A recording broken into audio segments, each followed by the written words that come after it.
बिहार में आजकल चुनावी बयार बह रही है, चुनावी मौसम है, तो इस मौसम का जो फायदा है वो मीडिया भी उठाना चाहती है। हर वो कंपनी उठाना चाहती है जो कि सर्वे से जुड़ी हुई है। समय समय पर ओपिनियन पोल्स आते हैं, बाद में आपको एग्जिट पोल के नतीजे भी देखने को मिलेंगे, वो चुनाव के बाद मिलेंगे आपको। लेकिन अभी जो ओपिनियन पोल एक के बाद एक कंपनीज हैं जो कि सर्वे का काम करती है, वो तमाम सर्वे करके ओपिनियन पोल को सामने ला रही है। और ऐसा कहा जाता है कि इस ओपिनियन पोल का मकसद जो है वो चुनाव नतीजों को प्रभावित करना है। तो एक कंपनी जब ओपिनियन पोल करती है तो उसके नतीजे कुछ और होते हैं, दूसरी कंपनी करती है तो उसके नतीजे कुछ और होते हैं। अभी फ़िलहाल सी वोटर्स के नतीजे सामने आए हैं, उनकी जो ओपिनियन पोल के जो परिणाम है वो साझा किया उन्होंने, जो सितंबर में उन्होंने किया था। तो उसमें जो चौंकाने वाले नतीजे आए हैं वो इस ओर इशारा कर रही है कि जो चिराग पासवान है उसका तिलिस्म टूटता जा रहा है और तेजस्वी यादव उनकी लोकप्रियता बढ़ती जा रही है। अब बीच में फंस रहे हैं नीतीश कुमार, तो नीतीश कुमार की लोकप्रियता भी अपनी जगह थोड़ी ऊपर नीचे हो रही है, लेकिन वो तीसरे पायदान पर हैं, दूसरे पायदान पर प्रशांत किशोर हैं। तो जो फर्क है तेजस्वी यादव से लेकर के अगर हम चिराग पासवान की बात करें तो 25% से ज़्यादा का फर्क है। तो आखिरकार चिराग पासवान क्यों इस तरीके से जो उनका तिलिस्म कह लें वो टूटता हुआ नजर आ रहा है, उनका जो जादू एक है वो खत्म होता हुआ नजर आ रहा है और उनका जो एक कह ले टैगलाइन है बिहार फर्स्ट बिहारी फर्स्ट, क्या उसका भी तिलिस्म टूटता हुआ नजर आ रहा है? तो आखिरकार ऐसा क्यों हो रहा है, इस पर चर्चा करेंगे आज के वीडियो में, तो इस वीडियो को आखिर तक जरूर देखिएगा। नमस्कार, मैं डॉक्टर सुरजीत सिंह और आप देख रहे हैं यंग भारत न्यूज। अगर आपने अभी तक इस चैनल को सब्सक्राइब नहीं किया तो सब्सक्राइब कर लीजिए और अगर आपको ये वीडियो अच्छा लगे तो इसको लाइक कीजिए, शेयर कीजिए और कमेंट जरूर कीजिए। तो ओपिनियन पोल का आना और उसमें चिराग पासवान के तिलिस्म का टूटना, ये बड़ी खबर है। बड़ी खबर इसलिए क्योंकि एक तरफ तो चिराग पासवान प्रेशर पॉलिटिक्स कर रहे हैं, एनडीए में दबाव बना रहे हैं कि उन्हें ज़्यादा से ज़्यादा सीटें मिलनी चाहिए, और दूसरी तरफ जो ओपिनियन पोल आता है उसमें बताया जाता है कि चिराग पासवान की लोकप्रियता कम हो रही है। तो आखिरकार ऐसा हो क्यों रहा है, इसके बारे में भी आपको बताएंगे। और चिराग पासवान का क्या मानना है, उसकी लोकप्रियता क्यों कम हो रही है, इसके बारे में आपको बताएंगे और इसका असर क्या होगा, इसके बारे में भी आज चर्चा होगी। तो जो सी वोटर्स ने समीक्षा की है, जो ओपिनियन पोल लाया है, उसमें लगभग 35% वोट मिले हैं तेजस्वी यादव को पसंदीदा मुख्यमंत्री के तौर पर। यानी कि मुख्यमंत्री पद के रेस में तेजस्वी यादव सबसे लोकप्रिय नेता बनकर के उभरे हैं।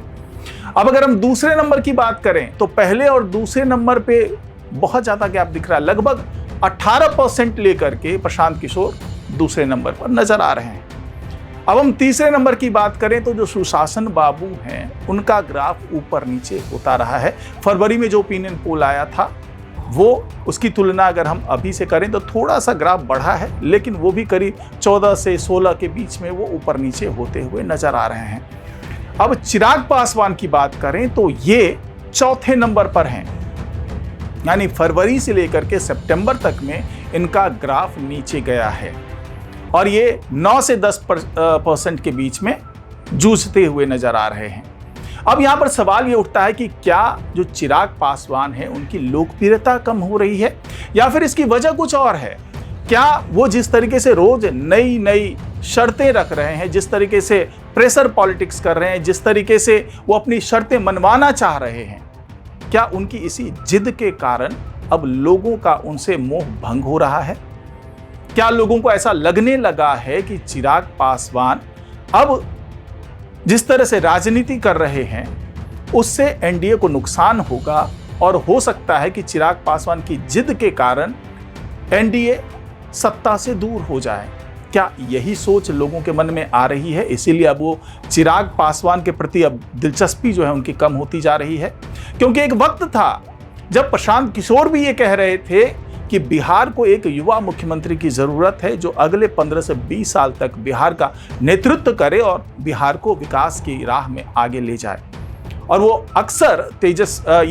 जो चिराग पासवान हैं उनकी सराहना करते नजर आते थे और तेजस्वी यादव की बुराई करते नजर आते थे। लेकिन जो एक बड़ा धड़ा है, या कह लें कि जो एक मतदाताओं का बड़ा वोट बैंक है, वो फेवर कर रहा है तेजस्वी यादव को। तो क्या ये जो जंगल राज वाला जो जुमला है, या कह लें कि जो शासन व्यवस्था पर सवाल उठते रहे हैं, जो अपहरण को उद्योग बनाने का क्रेडिट जिसको दिया जाता रहा, यानी कि लालू यादव के राज की बात कर लें या फिर राबड़ी देवी के राज की बात कर लें, तो अक्सर उस शासनकाल की जो काली छाया है वो तेजस्वी यादव के ऊपर पड़ती हुई नजर आई है।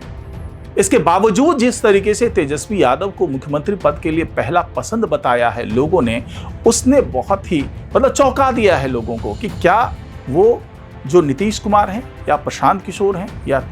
चिराग पासवान हैं, उससे बेहतर मुख्यमंत्री तेजस्वी यादव को मानते हैं। अब यहां पर सवाल यह उठता है कि आखिरकार ऐसा हो क्यों रहा है, इसके पीछे का राज क्या है। क्या कंपनी मैनिपुलेट कर रही है, जो सर्वे कंपनी है वो आंकड़ों के साथ मैनिपुलेशन हो रहा है, या फिर ये वाकई इस तरह का संकेत मिल रहा है कि तेजस्वी यादव सबसे पहले नंबर पर जो है मुख्यमंत्री की पसंद आम लोगों के बनते जा रहे हैं। तो यहां पर चिराग पासवान की तरफ से जो सफाई आई है, या यूं कहें कि सीधे सीधे उन्होंने कोई बयान तो नहीं दिया है, लेकिन जिस तरीके से चर्चा हो रही है और जिस तरीके से ये बताया जा रहा है कि चूंकि चिराग पासवान ने पहले ही डिक्लेयर कर दिया था कि सीएम की रेस में केवल और केवल एक नेता है हमारी तरफ से, यानी एनडीए की तरफ से, वो है नीतीश कुमार। तो जो चिराग पासवान का फैन बेस है, या कहें जो चिराग पासवान का जो जनाधार है, उसने चिराग पासवान के लिए वोट ही नहीं किया। तब यहां पर सवाल उठता है कि अगर चिराग पासवान के लिए वोट नहीं किया, उनके फेवर में नहीं बोले, तो कम से कम नीतीश कुमार के फेवर में तो बोलने चाहिए थे। तो चिराग पासवान का यही कहना है कि चिराग पासवान खुद मुख्यमंत्री पद के रेस में थे ही नहीं। हाँ, ये अलग बात है कि उनके जो फैंस हैं, उनके जो कोर वोटर्स हैं, वो उन्हें मुख्यमंत्री के पद पर देखना चाहते हैं, और ये जाहिर सी बात है कि किसी भी दल के साथ जो जुड़े लोग होते हैं, जो समर्थक होते हैं, वो चाहते हैं कि उनके दल का जो नेता है वो शीर्ष पद तक पहुंचे, और ये शीर्ष पद यहाँ पर बिहार में मुख्यमंत्री का पद है, क्योंकि चुनाव के माध्यम से उसे तय किया जाना है। लेकिन जिस तरीके से चिराग पासवान ने कहा कि नहीं, मैं इस पद में हूं ही नहीं, तो चिराग पासवान का कहना है कि अगर मैं डिक्लेयर करके या अकेले नेतृत्व कर रहा होता एनडीए का, तो हो सकता है कि मेरी लोकप्रियता ज्यादा होती। यानी कि ओपिनियन पोल में कुल मिलाकर के ये बात सामने में आई है कि लोगों ने उन्हीं लोगों को मुख्यमंत्री पद के लिए अपनी पहली पसंद बताई, जिनके बारे में उनको लगता है कि ये लीड करके मुख्यमंत्री बन सकते हैं, चाहे जनसुराज पार्टी के प्रशांत किशोर हों, जो कि अकेले दम पर पूरे बिहार में चुनाव लड़ने की घोषणा कर चुके हैं, या फिर तेजस्वी यादव हो, जो महागठबंधन को लीड कर रहे हैं, यानी चाहे कांग्रेस उनको सीएम का फेस माने या ना माने, लेकिन ये तो तय है कि अगर महागठबंधन की सरकार बनती है तो तेजस्वी यादव ही सीएम के लिए पहली पसंद होंगे। दूसरा कोई करिश्माई छवि अभी तक तो महागठबंधन में नजर नहीं आती है। और अगर हम एनडीए की बात करें तो एनडीए अगर चुनाव जीतती है और सत्ता तक पहुंचती है, जिसकी संभावना जताई जा रही है, जो जेडीयू के नेता हैं, चाहे बीजेपी के नेता हो, जो राजनीतिक विश्लेषक है, वो कह रहे हैं कि या तो महागठबंधन की सरकार बनेगी, जो राजनीतिक विश्लेषकों का कहना है। जेडीयू और बीजेपी के नेता तो यही कह रहे हैं कि हम इस बार सरकार बना रहे हैं, और वो भी प्रचंड बहुमत के साथ सरकार बना रहे हैं। लेकिन राजनीतिक विश्लेषकों का ये मानना है कि या तो महागठबंधन की सरकार बनेगी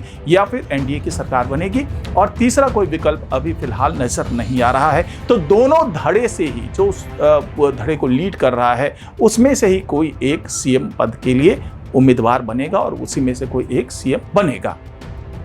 तो यही वजह है कि या तो नीतीश कुमार पे चर्चा हो रही है या तेजस्वी यादव पर चर्चा हो रही है, और बिहार बदलाव यात्रा के माध्यम से जनसुराज पार्टी ने जिस तरीके से लोकप्रियता हासिल की है, तो उनके जो नेता हैं प्रशांत किशोर, उसकी बात हो रही है। यानी कि चिराग पासवान इस कैनवस में नजर ही नहीं आ रहे हैं। अब यहां पर सवाल ये उठता है कि तो फिर दूसरा क्या विकल्प है। तो इसके पीछे भी एक बड़ी बात जो निकल करके सामने आ रही है वो ये है कि चिराग पासवान ने जिस तरीके से समझौता किया है कि कम सीटों पर भी वो चुनाव लड़ सकते हैं, हालांकि ये शर्त रख दी है कि कम सीटों पर चुनाव तो लड़ लेंगे, लेकिन उन्हें अपनी पसंद की सीटें चाहिए। अब यहाँ पर सवाल ये उठता है कि क्या ये जो समीकरण बन रहा है उसके लिए चिराग पासवान तैयार हो गए हैं? क्या चिराग पासवान खुले दिल से जेडीयू को सपोर्ट करेंगे, खुले दिल से जो एनडीए के बाकी घटक दल हैं उनके फेवर में वो प्रचार भी करेंगे और अपने जो वोटर बैंक है उसको उनके फेवर में लेकर के भी जाएंगे। तो क्या उनको कोई लॉलीपॉप पकड़ाया गया है? तो एक अंदर खाने से बात ये आ रही है, यानी अंदर की बात ये है कि शायद चिराग पासवान ने एक शर्त रखी थी और ये शर्त थी कि उनकी पार्टी से कोई एक डिप्टी सीएम होना चाहिए, क्योंकि तीसरी बड़ी पार्टी का ये अपना वो बताते रहे, दावा करते रहे चिराग पासवान कि मैं तीसरी बड़ी पार्टी हूं एनडीए की और मुझे उस हिसाब से सीट भी मिलनी चाहिए और साथ ही मुझे उस तरह से जगह भी मिलनी चाहिए मंत्रिमंडल में। तो ये माना जा रहा है कि जो उनके बहनोई हैं अरुण भारती, शायद उनको वो डिप्टी सीएम के लिए प्रमोट करना चाहते हैं चिराग पासवान, और चिराग पासवान केंद्र में मंत्री तो हैं ही। तो कुल मिलाकर के दोनों हाथ में लड्डू लेकर के चिराग पासवान आगे बढ़ना चाहते हैं, यानी वो खुद तो केंद्र की राजनीति करना चाहते हैं,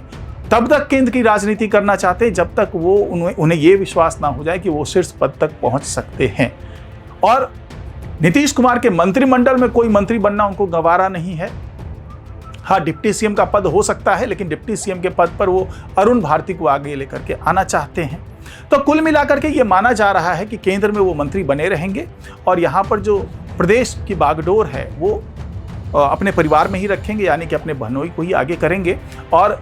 उनको शीर्ष पद पर पहुंचाएंगे उनके लिए, यानी कि जो डिप्टी सीएम का पद है जो उन्होंने मांगा है वहां पर अरुण भारती को लेकर के जा सकते हैं। और इसी बात पर ये समझौता होता हुआ दिख रहा है, यानी कि चिराग पासवान ने ये साफ कह दिया है कि हमारी लड़ाई मुख्यमंत्री पद को लेकर है ही नहीं। मुख्यमंत्री पद के लिए ये भी अंदर से बात निकल करके सामने आ रही, यानी अंदर की बात ये है कि शायद डिप्टी सीएम के लिए एक बीजेपी का कोई उम्मीदवार होगा जो डिप्टी सीएम बनेगा और एक एलजेपी का उम्मीदवार होगा जो डिप्टी सीएम का पद ले सकता है। इस तरह की चर्चा हो रही है। हालांकि इसकी कोई आधिकारिक पुष्टि नहीं है, लेकिन राजनीतिक गलियारे में इस तरह की चर्चा हो रही है और शायद यही समीकरण वजह बन रहा है चिराग पासवान को बैकफुट पर पहुंचाने के लिए, यानी कि चिराग पासवान सीएम के पद की रेस में नहीं है। इसलिए चिराग पासवान की पार्टी की तरफ से ये कहा जा रहा है कि इस ओपिनियन पोल का कोई ये मतलब ना निकाला जाए कि चिराग पासवान का तिलिस्म टूट रहा है, बल्कि चिराग पासवान खुद ही इस रेस में नहीं है, लेकिन उनकी पार्टी इस बार जबरदस्त प्रदर्शन करेगी, यानी एलजेपी-आर जबरदस्त प्रदर्शन करने जा रही है और वो दिखाएगी इस बार कि वो किस तरीके से किंग मेकर की भूमिका में रहेगी और 100% स्ट्राइक रेट के साथ में वो सभी सीटों पर जीत दर्ज करने जा रही है। और यही वजह है कि ओपिनियन पोल में लोग खुल करके चिराग पासवान को मुख्यमंत्री पद के तौर पर नहीं देख रहे हैं। तो आज की रिपोर्ट में फिलहाल इतना ही। नमस्कार।